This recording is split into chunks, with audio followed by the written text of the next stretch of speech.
I'm Azaria Tagaya, and this is Nightline, the top stories. FRU truck tragedy, 9 FRU personnel killed while 9 others injured. And the International Civil Aviation Organization ICAO says Russia must assume responsibility for the downing of flight MH17.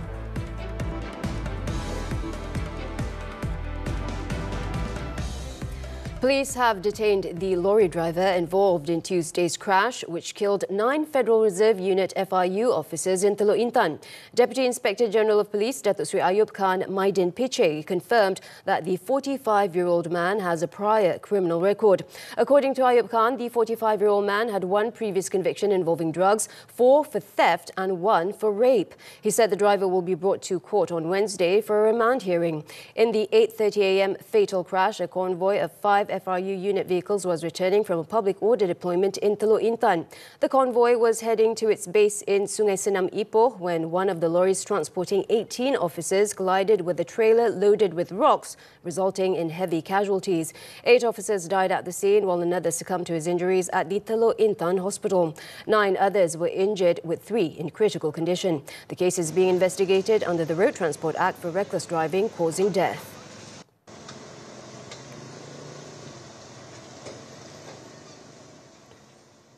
And here are the identities of the 9 victims who were killed and the 9 others injured in the crash.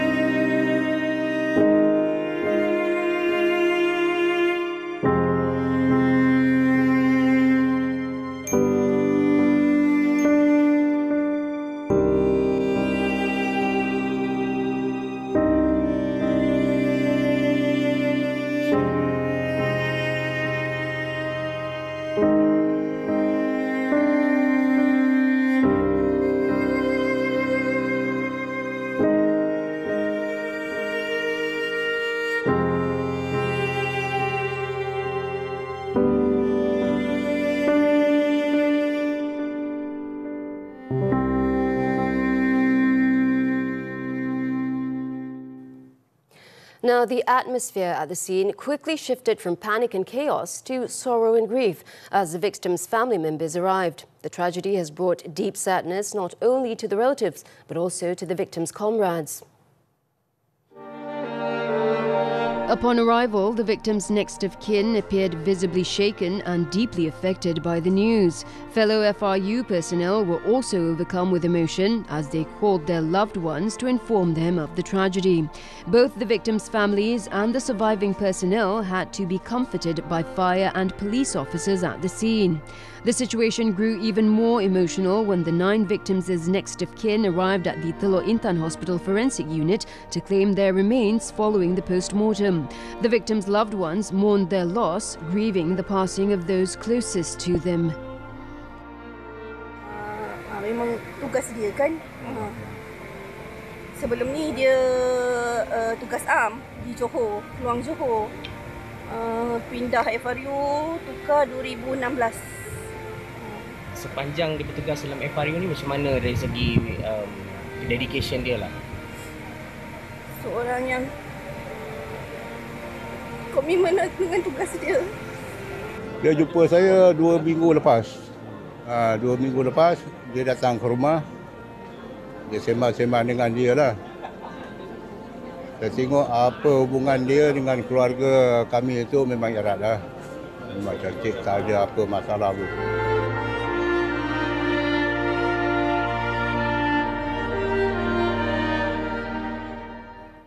The Yang di-Pertuan Agong Sultan Ibrahim and Raja Permaisuri Agong Raja Zawid Sofia expressed their condolences to the families of the members of the Federal Reserve Unit FRU who were killed in the road crash in Teluk Intan. In a statement, Sultan Ibrahim described the incident as heartbreaking, expressing deep sorrow on behalf of himself and Her Majesty. Their Majesties also prayed that those who lost their loved ones will be granted strength, resilience and ease in navigating this difficult time.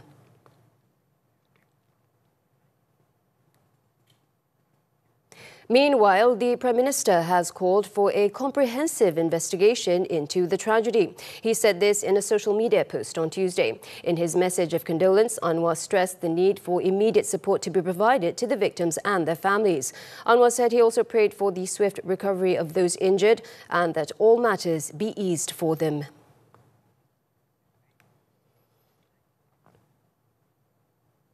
And to investigate the tragic accident, the Transport Ministry is set to form a special task force. Announcing this on Tuesday, Transport Minister Anthony Look Siew Fook said the task force will investigate the cause of the accident and identify proposals to improve road safety aspects. Pasukan pertugasan situ akan ditubuhkan segera dalam masa terdekat, yang terdiri daripada pakar-pakar dan juga ahli-ahli bebas supaya dapat menasihati pihak kementerian untuk mengambil langkah-langkah yang seterusnya. Family members and fellow officers gathered at the Unit 5 FRU base in Sungai Senam, Ipoh to pay their final respects to the fallen officers. For more on this, we go to Ipoh, where our reporter Vinsla Santaran is waiting to give us the updates. Vinsla?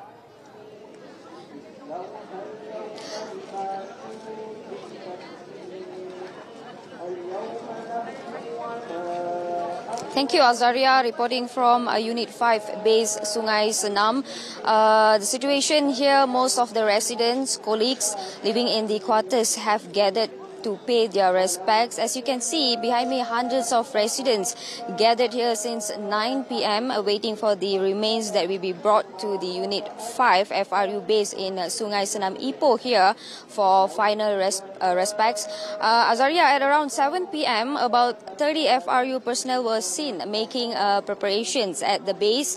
At this time, we are actually still waiting for the arrival of the vehicles transporting the bodies to the base. The bodies from forensic department at Teluk Intan Hospital were first taken to the Surau at the Hilir Perak District Police headquarters for funeral prayers before being brought here to the FRU base for the final tribute. 8 of the 9 FRU personnel killed will be buried in Perak, including Taiping, Kampar and Ipoh, while the remaining one will be laid to the rest in Kulim, Kedah.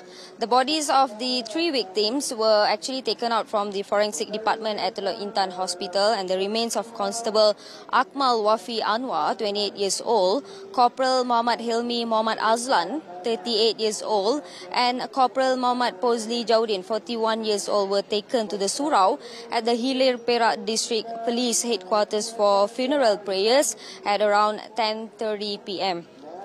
They then will be brought here for the final tribute before being buried at their respective location. Azaria, I think that's all the information for now. Back to Azaria in studio. Thank you, Vinsla, reporting there from Perak. Thank you for that report. Now, in other news, at the United Nations, the world's top aviation watchdog on Tuesday formally declared that Russia must be held responsible for the downing of Malaysia Airlines flight MH17, which was shot out of the sky over eastern Ukraine in 2014, killing all 298 people on board, including 80 children. The ICAO said that Russia must pay damages for the downing of the Malaysian airliner.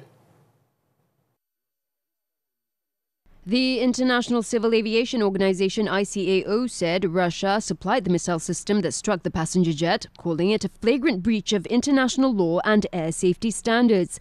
Multiple investigations, including a Dutch-led criminal inquiry, have repeatedly pointed to Russia's involvement, and in 2022 a Dutch court convicted 3 men, 2 Russians and a Ukrainian, in absentia for murder over the attack.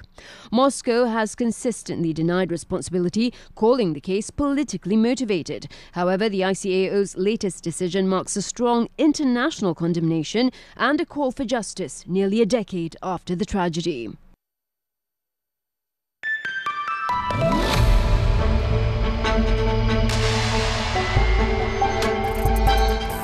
Tax experts are calling for the government to delay the expansion of the Sales and Services Tax, or SST, scheduled to take effect on June 1st.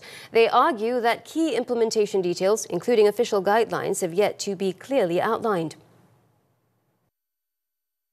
I think you should give minimum 1 to 2 months after the gazette is out for people to understand, and also to give feedback to the government to say, what are the difficulties.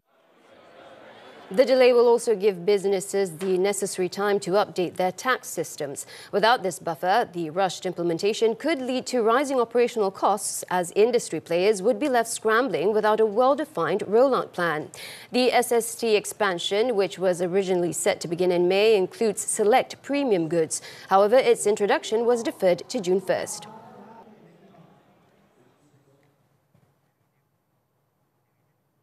Malaysia is urging for stronger digital cooperation among ASEAN member states as the country prepares to chair the regional bloc, particularly in the area of artificial intelligence. As part of its chairmanship, Malaysia is proposing the development of a regional framework for ethical AI data governance across ASEAN.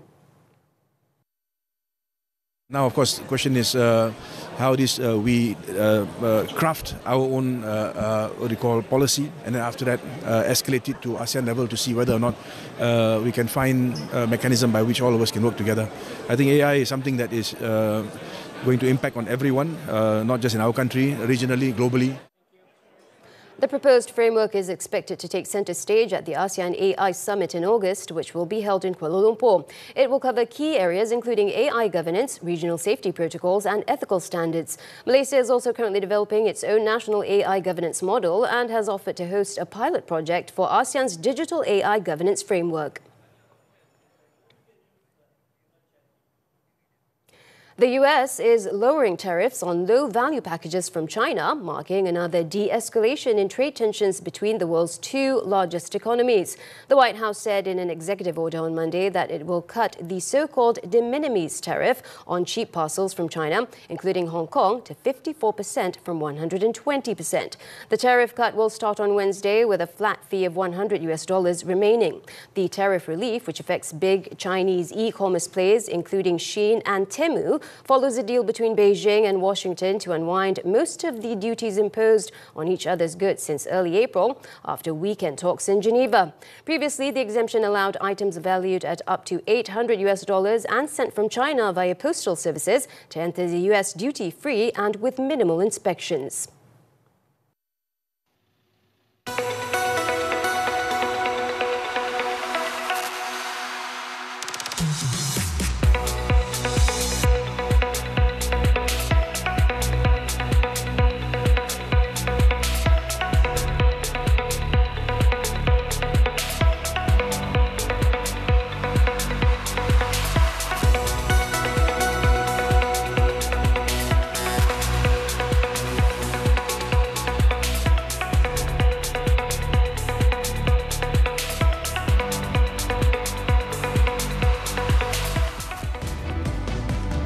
Viral pickup driver jailed for 30 days. This and more after the break. Anda usahawan, pemilik bisnes atau produk? Jom ke Media Prima SME Open Day 14 dan 15 Mei ini. Temui personaliti Media Prima, pakar industri untuk tips menarik bagi meningkatkan bisnes anda ke tahap lebih tinggi melalui platform kami. Serta alami sendiri lawatan eksklusif dan pakej pengiklanan bersepadu kami dengan tawaran istimewa untuk anda. Semua ini percuma. Jangan tunggu lagi. Imbas kod tertera untuk mendaftar tempat anda. Jumpa nanti. Kau tak payahlah tolak aku. Kau tak tahu nanti. Aku tak tolak. Dan, sampai bila kita nak buat kerja ni? Boleh kaya ke? Syah, kalau kaya tu mudah. Dah ramai dah orang kaya, kau tahu. Kerja buat apa? Ni aku nak buka bisnes kopi untuk kita ni. Bisnes kopi? Konsep bisnes kita ni mewah. Biji kopi tu sini kena rare. Wow, kopi dia memang kau, guys. Aku ada allergic peanut butter, faham? Aku tu fikir apa kerja yang kita buat sekarang ni semua perangkap tu. Kita kerja ke mana pun sama aja. Yang lainnya orang keliling kita. Hidup you banyak tentangan bukan sebab nasib you kurang baik. Tapi perangai you macam... Kopi, kafe ni bukan dunia aku dan bukan dunia kau juga. Encik Azmi bikin salah. Tapi kau tetap nak kejar kat cita-cita kau tu. Kau kejar. Korang tak namakan lagi Aku dah dapat idea dah ni. Nama kita...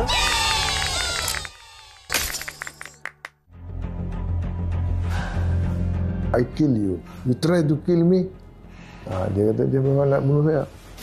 Dia ni dikira musuh kepada botak Chin lah. Banyak das dilepaskan.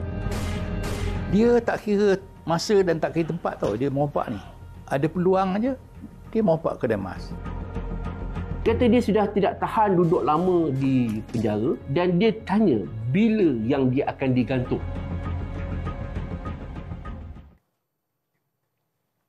Welcome back. Malaysia recorded a significant decline in drug abuse and addiction cases nationwide during the first quarter of this year, reversing a 3-year upward trend.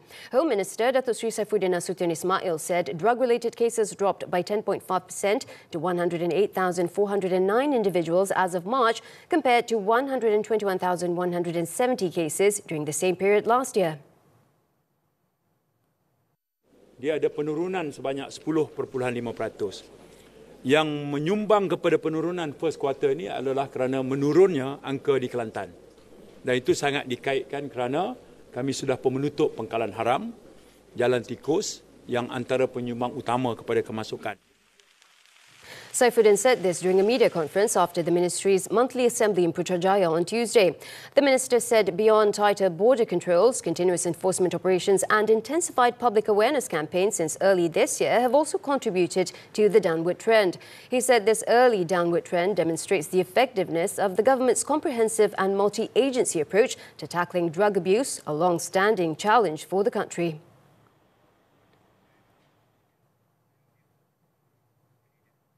Former Pulau Pinang Deputy Chief Minister 2, P. Ramasamy, is expected to be charged in court on Wednesday on 17 counts of abuse of power during his tenure as chairman of the state's Hindu Endowment Board, PHEB. According to sources, 13 of the charges are related to the purchase of a gold chariot, while the remaining 4 involve the approval of 2 educational aid applications and 2 medical aid applications from the PHEB. For the charges involving the gold chariot, sources said Ramasamy is alleged to have abused his position to obtain 300,000 ringgit from the PHEB special allocation account around 2019. As for the remaining 4 charges, he is believed to have misused his position by approving the disbursement of educational and medical assistance between 2020 and 2022. Ramasamy was investigated under the Malaysian Anti-Corruption Commission Act, with the charges framed under the Penal Code.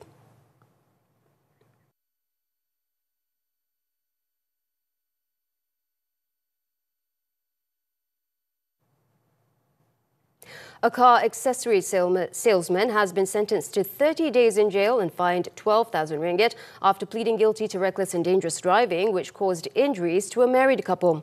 32-year-old K. Dharma Raju entered the plea at the Kuala Lumpur Magistrates Court. The court ordered his jail term to take effect from the date of arrest on May 11th.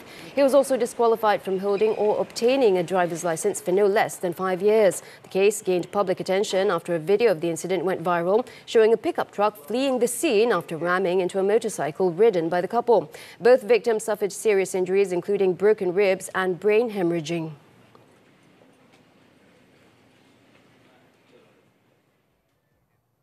Police are conducting a thorough investigation into the disappearance of Datin Sri Pamela Ling, who was reported missing on April 9th, including the possibility that she could be outside Malaysia. According to Putrajaya District Police Chief Assistant Commissioner Aidi Shah Muhammad, the Malaysian Anti-Corruption Commission had previously issued a travel restriction on the woman while she was under investigation. Police will also be recording statements from her children and other witnesses soon, with arrangements currently being coordinated through Interpol. So far, statements from 27 individuals have been recorded in connection with the case. Pamela Ling's disappearance raised public concern when she was reported to have gone missing on her way to the MACC headquarters in Putrajaya for questioning related to an ongoing investigation.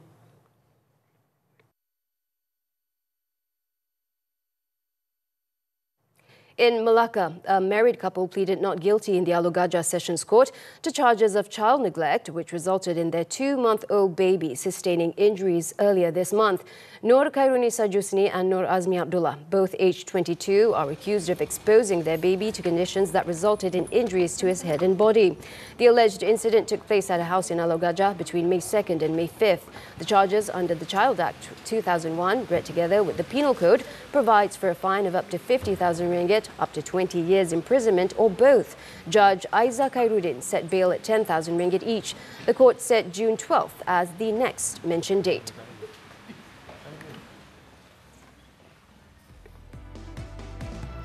22 killed in school strike. The details when Nightline returns.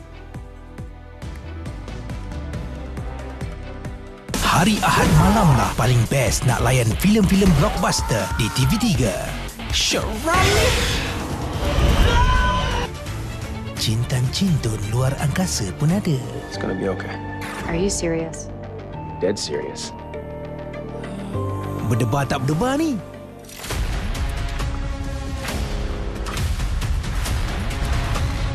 Layan filem-filem hebat Mei ini di TV3 Blockbuster dan stream juga melalui Tonton. A woman's spirit is boundless. So grab your coffee cups and wear your sassiest smile. Because this season, we're louder than ever. We talk career, health, finance, relationships, and everything in between. Women's Talk is here to empower and inspire you. Join us on Women's Talk every Saturday, 5 p.m. only on TV3 and stream now on Tonton. Terbaru ditonton. Ini kau sebelum minum kopi. Ni apa ni? Dah.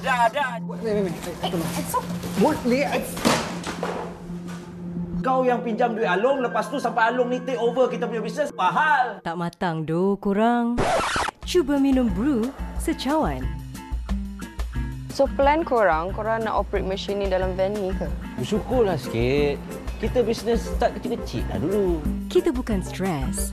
Cuma perlu extra caffeine je. Barulah tak lemah, lesu, lebiu. Muat turun dan layan Tonton sekarang. Semua favourite anda di sini. Kerja kita belum selesai.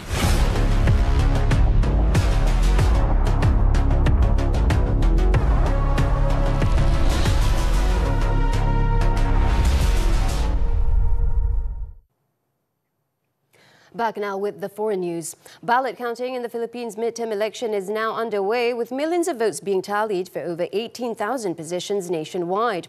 Early results show allies of President Ferdinand Bongbong Marcos Jr. leading in key races as his camp faces off against candidates backed by Vice President Sara Duterte in a growing dynastic rivalry. Meanwhile, in Davao City, former President Rodrigo Duterte has made a political comeback, winning the mayoral race in his family's stronghold. Final results are expected in the coming days in a vote that could reshape the country's political future.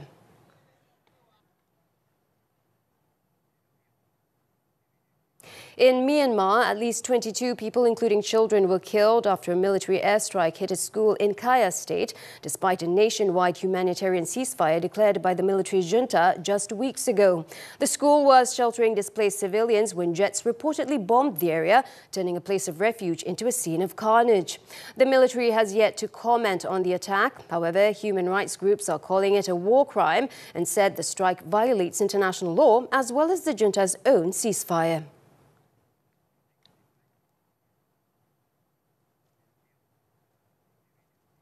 Over in the UK, a man was arrested on Tuesday after a fire broke out at the North London home of Prime Minister Keir Starmer, with police now investigating possible links to two other nearby arson attacks. Starmer and his family were not home at the time and no injuries were reported. Security has been tightened around the Prime Minister's residence as detectives work to determine whether the incident was politically motivated or part of a larger pattern.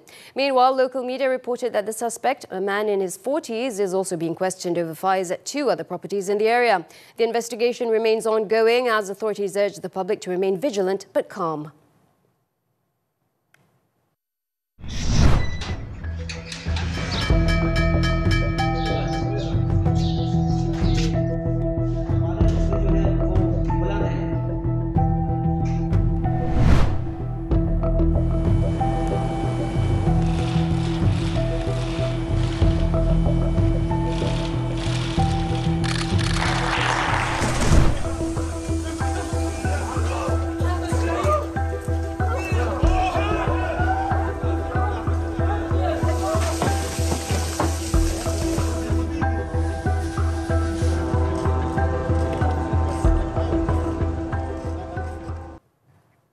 Switching to sports now, shuttlers Aaron Chia and So Woo Yik and lawn bowler Nur Farah Ain Abdullah emerged the big winners at the 2024 National Sports Awards ceremony in Subang Jaya, Selangor on Tuesday.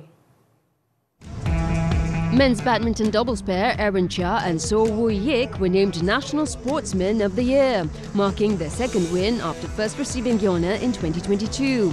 The duo, currently ranked 5th in the world, earned the recognition after defending their Olympic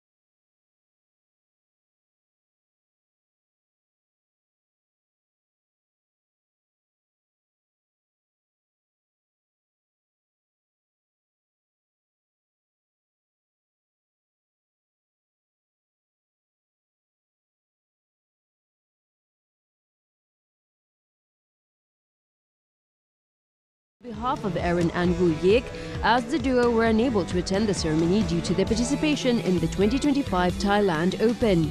In the National Sportswomen of the Year category, Farah made history as the first female lawn bowl athlete to be crowned champion, following her gold medal at the 2024 World Indoor Bowls Championship in Guernsey. She triumphed over fellow nominees bowler Sin Lee Jain, Silat exponent Nur Farah Mazlan, Wushu exponent Tan Cheong Min, and cyclist Nurul Izzah Izzati Muhammad Asri. Meanwhile, there were no surprises in the Paralympic Sportsman of the Year category, as powerlifter Bonnie Bunyal Gustin won it for a third time after previous wins in 2021 and 2023. Bonnie set a new world record en route to defending his gold medal at the Paris Paralympics last year. Other athletes nominated for the award were shuttler Chia Liek Hao, shot putter Ziad Zulkifli, long jumper Latif Romli, and sprinter Eddie Bernard. Lawn bowler Hasmuni Rahmaliki, who won the singles title at the World Championships last year, was honoured as the Paralympic Sportswoman of the Year. She edged out fellow nominees cyclists Nur Azlia Shafinaz Muhammad Zais and Nur Suraya Muhammad Zamri, boccia player Nur Askuzai Mimat Salim, and shot putter Nur Imanina Idris. Moving on to Sepak Takraw, the 2025 Asian Cup in Kuala Lumpur, the national squad secured their spot in the quarterfinals of the Rugu event after edging out Singapore 2-0 on Tuesday night. In their Group D clash at the Titiwangsa Stadium, Malaysia's trio Muhammad Shahir Rosdi as Tekong, feeder Farhan Adam and Muhammad Azlan Alias as the striker delivered a commanding performance, taking the first set 15-9. Building on their momentum, Ahmad Muhammad Zain's men sealed the match by dominating the second set 15-6, securing their second straight victory in the group. Earlier in the afternoon, the national trio also cruised past Nepal in straight sets, winning 15-6, 15-6. Malaysia will wrap up their Group D campaign on Wednesday against the Philippines, with the match set to decide the group's top spot and runner-up.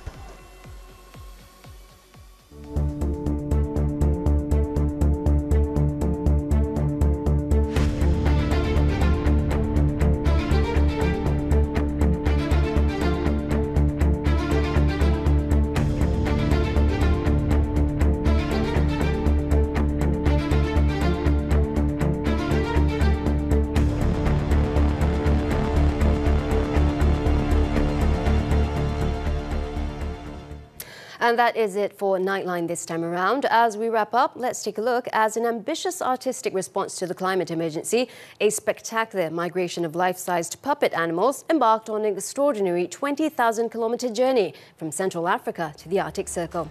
With that, I'm Azaria Tagaya. Thank you for watching, and we'll see you next time.